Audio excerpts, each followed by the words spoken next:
Office শেষে শুভ্র যারাকে গাড়ি করে বাসায় পৌঁছে দেয়। গাড়ি থেকে নামার সময় শুভ্র যারাকে হ্যাঁচকা টানে নিজের কাছে নিয়ে আসে। হঠাৎ শুভ্রের এমন কাণ্ডে হকচকিয়ে যায়। শুভ্র যারাকে একদম বুকের মাঝে জড়িয়ে নেয়। যারার অবস্থান বুঝতে পেরে যারা ভীষণ লজ্জা পেয়ে যায় এবং সরে আসতে চায় শুভ্রের থেকে, কিন্তু শুভ্র আরও শক্ত করে জড়িয়ে ধরে এবং প্রশান্তির নিঃশ্বাস টেনে নেয়। এভাবে কিছুক্ষণ জড়িয়ে রেখে যারার মুখটা দু হাতের আঁচলায় পুড়ে নিয়ে যারার কপালে নিজের ঠোঁট ছুঁয়ে দেয়। যারা চোখ বন্ধ করে নেয়। তা দেখে শুভ্র মুচকি হাসে এবং যারাকে ফিসফিস করে বলে, শুভ্র, তুমি আমার জীবন, জীবন মানেই তুমি প্রেয়সী। এই বলে যারাকে ছেড়ে দেয়। যারা আর কোনো দিক না তাকিয়ে গাড়ি থেকে বেরিয়ে দৌড়ে চলে যায় সেখান থেকে। কেটে গেছে অনেক দিন। শুভ্র আর যারার মাঝে কিছু ঠিক না হলেও শুভ্র যারাকে প্রচুর জ্বালায়। আজ শুক্রবার, কলেজ অফিস কিছুই নেই, তাই যারা একটু বেলা করেই ঘুম থেকে উঠেছে। ঘুম থেকে উঠে ফ্রেশ হয়ে ড্রয়িং রুমে আসতেই তার চোখ চড়ক গাছ। স্বয়ং শুভ্র বসে আছে ড্রয়িং রুমের সোফায়, আর অবাক করা বিষয় তার মা বাবা ভাই শুভ্রের সাথে হেসে হেসে কথা বলছে। এতে যারা আরও অবাক হয়ে যায়, কারণ ওই ঘটনার পর থেকে তার পরিবারের কেউই শুভ্রের নাম পর্যন্ত শুনতে পারত না। তাহলে এখন কি এমন হলো যে সবাই এত হাসি খুশি? যারাকে দেখে যারার মা বলে উঠে, যারা মা, কী রে মা, উঠেছিস? দেখ মা, শুভ্র বাবা এসেছে, তোকে নিয়ে যেতে। আজ নাকি ঈশিতাকে পাত্রপক্ষ দেখতে আসবে। যারার মাথায় কিছুই ঢুকছে না, কি হচ্ছে এসব এখানে? তার মা বাবা ভাইকে কেন নতুন আবিষ্কার করলো? যারার এমন চেহারা দেখে শুভ্র মিটমিট করে হাসছে। যারা কোনো রকম নিজেকে সামলিয়ে তার মাকে বলে, যারা, মা, আমার খুব খিদে পেয়েছে, খেতে দাও। যারার মা রান্নাঘরের দিকে যায়, এই সুযোগে সেও মায়ের পিছু পিছু যায়।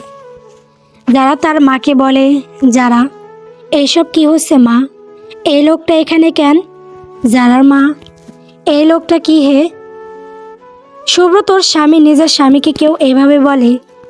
যারার মুখ হা হয়ে যায় মায়ের মুখে এ কথা শুনে।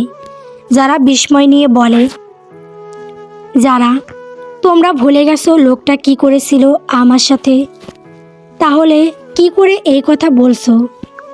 যারার মা এবার মেয়ের গালে হাত দিয়ে নরম কণ্ঠে বলে, যারা মা, এর পিছনেও কারণ আছে মা। তোকে শুভ্র সব বলবে, জানতে পারবি সব কিছু। যারা আর কিছু বলে না। সেও বুঝতে পারছে কোনো কারণ তো অবশ্যই আছে। যেখানে শুভ্র যারাকে এতটা ভালোবাসে, তাহলে কিভাবে চলে যেতে পারে? কিন্তু কি সেই কারণ? কেন শুভ্র বলছে না? কেন এত হেয়ালি করছে শুভ্র? সবাই একসাথে খাওয়া দাওয়া করে যারা শুভ্রের সাথে যেতে না চাইলেও মায়ের কথায় রাজি হয় যেতে। যারা রেডি হতে রুমে যায়, একটা শাড়ি পরে নেয় এবং হালকা সাজে নিজেকে তৈরি করে নেয়। এই হালকা সাজেই যারাকে ভীষণ সুন্দর লাগছে। ঠোঁটে আজ লাল লিপস্টিক দিয়েছে। যারা রেডি হয়ে ড্রয়িং রুমে আসে, মায়ের থেকে বিদায় নিয়ে বাইরে আসে। শুভ্র বাহিরে গাড়িতে হেলান দিয়ে দাঁড়িয়ে ফোন স্ক্রল করছিল। কারো হাঁটার শব্দ পেয়ে চোখ তুলে তাকাতেই তার হৃদস্পন্দন থমকে যায়। চোখ স্থির হয় সামনে হেঁটে আসা রমণীতে। সে এক দৃষ্টিতে তাকিয়ে থাকে যারার দিকে। যারা একেবারে কাছে এসে দাঁড়ায়, অথচ শুভ্রের কোনো হেলদোল নেই। সে এভাবেই তাকিয়ে আছে। যারা হাতে তুড়ি বাজিয়ে বলে, যারা, এই যে এভাবে হাবলার মতো দাঁড়িয়ে থাকবেন নাকি যাবেন? যারার কথায় শুভ্রের হুঁশ ফিরে আসে। শুভ্র মাথা চুলকিয়ে মুচকি হাসে। দুজনেই গিয়ে গাড়িতে উঠে বসে। অন্যদিকে ঈশিতা বেলকুড়িতে দাঁড়িয়ে আছে। চোখে তার অশ্রু গড়িয়ে পড়ছে। কি করে অন্য পুরুষের সঙ্গে সে ঘর বাঁধবে? তার হৃদয় পুরুষকে ছাড়া সে কি করে থাকবে? কেন তার হৃদয় পুরুষ তার ভালোবাসা বুঝল না, কেন তাকে ফিরিয়ে দিল। সে মনে করতে থাকে তার প্রণয় পুরুষের প্রত্যাখ্যানের কথা। ফ্ল্যাশব্যাক, ঈশিতা ভার্সিটিতে যায় এবং ঠিক করে নিজের মনের কথা জানিয়ে দিবে আহিলকে। আর এভাবে গোপন রাখবে না, একবার প্রকাশ করে তো দেখুক, তারপর না হয় দেখবে কি হয়। যেই ভাবা সেই কাজ। আহিল লাইব্রেরিতে বসে বই পড়ছিল। ঈশিতা গিয়ে আহিলের সামনে দাঁড়ায়। আহিল ঈশিতাকে দেখে বলে, আহিল কিছু বলবে আমায়? ঈশিতা অপুল নিজ মাথা নাড়ায়, মানে বলবে। আহিল বলো কি বলবে। ঈশিতা আহিলের দিকে কিছুক্ষণ এক দৃষ্টিতে তাকিয়ে থাকে। এতে আহিল কিছুটা বিব্রত হয় এভাবে তার দিকে তাকিয়ে থাকায়। এবার ঈশিতা আহিলকে বলে ওঠে, ঈশিতা আমি আপনাকে ভালোবাসি, অনেক বেশি ভালোবাসি আপনাকে, পাগলের মতো ভালোবাসি আপনাকে। আহিল তো অবাকের চরম পর্যায়ে পৌঁছে গেছে। কি বলছে কি এই মেয়ে, তাকে নাকি ভালোবাসে, কিন্তু সে তো অন্য আরেকজনকে ভালোবাসে। সে আর এই জন্মে অন্য কাউকে ভালোবাসতে পারবে না। সে শুধু তার হৃদয় হরিণকে ভালোবাসে, সে তাকে ছাড়া আর কাউকে ভালোবাসতে পারবে না। আহিল ঈশিতার পানে তাকায়। ঈশিতার চোখে পানিতে টলমল করছে। আহিল খারাপ লাগলেও তার কিছু করার নেই। আহিল এবার ঈশিতাকে বলে ওঠে, আহিল তুমি ভুল জনকে ভালোবেসেছো মেয়ে। আমি অন্য কাউকে ভালোবাসি এবং তাকে ছাড়া এই পৃথিবীর কোনো মেয়েকেই আমি ভালোবাসতে পারবো না। এমনকি সে যদি আমার না হয় তবুও তার জায়গা আমি কাউকে দেব না। তার জন্য আমি মরতে পারি, এই প্রাণটাও তার জন্য দিয়ে দিতে পারি। তাকে আমি খুব বেশি ভালোবাসি, আমিও তাকে পাগলের মতো ভালোবাসি। তাই আমার আশা ছেড়ে দাও, নতুন কাউকে নিয়ে সুখের জীবন গড়ো। শুধু শুধু আমার পিছনে নিজের সময় নষ্ট করো না প্লিজ। আর দয়া করে প্লিজ আমার সামনে এসো না। এই বলে এক মুহূর্তে দাঁড়ায় না, আহিল সেখান থেকে চলে যায়। আর ঈশিতা দপ করে সেখানে চেয়ারে বসে পড়ে আর মুখ চেপে কান্না করতে থাকে। সেদিন থেকে ঈশিতা কেমন জানি হয়ে গেছে। কারোর সাথে ঠিক মতো কথা বলে না, খাওয়া দাওয়া ঠিক করে না, কেমন শুকিয়ে গেছে আগের থেকে। একা একা রুমে বসে থাকে। তার শুভ্রের চোখ এড়ায় না। শুভ্রের ফ্রেন্ড অনেক লন্ডন থাকে। সে অনেক আগে থেকে ঈশিতাকে ভালোবাসে, তা শুভ্র জানতো। অনেকেই বলেছিল শুভ্রকে, সে কোথাও দিয়েছিল অনেককে যে ঈশিতাকে তার করে দেবে। সে অনেক শুভ্রকে জড়িয়ে ধরে অনেক কান্না করছিল, হয়তো নিজের ভালোবাসাকে পাবে বলে। তাই গতকাল শুভ্র জানায় ঈশিতাকে পাত্রপক্ষ দেখতে আসবে। ঈশিতা এসব ভেবেই চোখের জল ফেলে যাচ্ছে। তার খুব কষ্ট হচ্ছে, বুকের ভেতরটা দুমড়ে মুচড়ে যাচ্ছে। না পারছে সহ্য করতে, আর না পারছে তার কষ্টের কথা কাউকে বলতে। কি এক দহন তার ভেতরে বয়ে চলছে, যেন মৃত্যু যন্ত্রণা হচ্ছে ক্ষণে ক্ষণে। ঈশিতার মা বাবাও এসেছে গতকাল এখানে। বেশ কিছুক্ষণ পর গাড়িটা এসে থামে শুভ্রদের বাড়ির সামনে। গাড়ি থামিয়ে শুভ্র যারার দিকে তাকায়। যারার কাছে শুভ্রের দৃষ্টি অন্যরকম লাগছে। কেমন নেশাক্ত দৃষ্টি তাকিয়ে আছে শুভ্র যারার দিকে। এমন দৃষ্টিতে যারার সারা অঙ্গ কেঁপে ওঠে। হঠাৎ করে শুভ্র যারাকে একদম নিজের কাছে নিয়ে আসে। আচমকাই যারার ঠোঁটে নিজের ঠোঁট ডুবিয়ে দেয়। যারা নিজেকে ছাড়াতে চাইলেও পারে না। শুভ্র যারাকে খুব শক্ত করে ধরে রাখে। প্রায় 5 মিনিট পর যারাকে ছেড়ে দেয়। কপালে কপাল ঠেকিয়ে জোরে জোরে শ্বাস নেয়। শুভ্র নেশালো কণ্ঠে বলে ওঠে, শুভ্র আর কখনো ঠোঁটে লিপস্টিক দেবে না। নিজেকে কন্ট্রোল করতে পারি না। আমি চাই না আমি ছাড়া অন্য কেউ তোমার সৌন্দর্য দেখুক। এই বলে শুভ্র যারাকে ছেড়ে দেয়।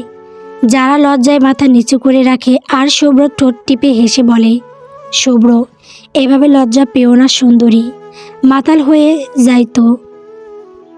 পরে উল্টাপাল্টা কিছু করে ফেলবো, পরে কিন্তু দোষ দিতে পারবে না আমায়, জানেমান।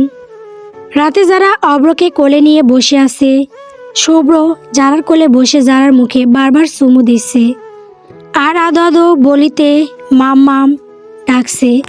যারার খুব ভালো লাগছে। অব্র যখন মাম বলে ডাকে, প্রশান্তিতে তার বুকটা ভরে যায়। অব্রকে পেয়ে যেন সে মা হওয়ার অনুভূতি পাচ্ছে, মা হওয়ার আনন্দ হচ্ছে তার মাঝে। সন্ধ্যায় অনেকরা এসে ঈশিতাকে দেখে গেছে এবং বিয়ের ডেট সামনে সপ্তাহে ঠিক করে গেছে। যারা যখন বাসায় এসেছিল, যারাকে দেখে তো শুভ্রের মা বাবা ভীষণ খুশি হয়েছিল। সেই সাথে যারাকে জড়িয়ে ধরে অনেক কান্নাও করেছিল শুভ্রের মা ইয়াসমিন বেগম। রাত হওয়ার আজ যারাকে যেতে দেয়নি কেউ। আজ যারা এখানেই থাকবে। ঈশিতা বেলকনিতে দাঁড়িয়ে আছে। এখন তার কিছুই করার নেই। সে তো আহিলের কাছে গিয়েছিল, কিন্তু আহিল তাকে ফিরিয়ে দিয়েছে। আর যাই হোক, জোর করে তো কারো ভালোবাসা পাওয়া যায় না। এছাড়া আহিলের মনে অন্য কারো বসবাস সে চাইলেও পারবে না তার মনে জায়গা করতে। আর এদিকে আজ অনেককে কতটা হাসি খুশি দেখছে, হয়তো নিজের বহু প্রতীক্ষিত ভালোবাসাকে পাবার আনন্দে এত হাসি খুশি ছেলেটা। তাকে কি করে সে ফিরিয়ে দেবে, যে ছেলেটা তাকে একতরফা ভালোবেসে এসেছে এতটা বছর। সব ভালোবাসা তো পূর্ণতা পায় না, তাও না হয় পেল না। কিন্তু তার দ্বারা কারো একতরফা ভালোবাসা পূর্ণতা পেল, এই ভেবে ঈশিতা দীর্ঘশ্বাস ফেলে আর বিড়বিড় করে বলে, আমার না হওয়ায় ভালোবাসা, আপনি সবসময় ভালো থাকেন। দোয়া করি মহান আল্লাহ আপনার সকল ইচ্ছে পূরণ করুক। আপনি কারো কাছে দামি না হলেও আপনি আমার কাছে মূল্যবান।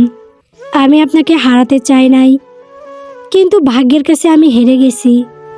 কিন্তু আপনি চাইলেই আমাদের ভালোবাসা পূর্ণতা পেত, কিন্তু আপনার তো আমার প্রতি কোনো ইন্টারেস্ট নেই। যাই হোক, আপনি সবসময় ভালো থাকুন এই কামনা করি। একটা কথা মনে রাখবেন, আমি আপনাকে ভালোবাসতাম, ভালোবাসি এবং ভবিষ্যতেও বাসব। দূর থেকে অনেক কিছুই সুন্দর, যেমন চাঁদ, আপনি চাঁদের চেয়ে কোনো অংশে কম না। আপনি ভালো থাকবেন, আমার না হওয়া আমার পবিত্র ভালোবাসা।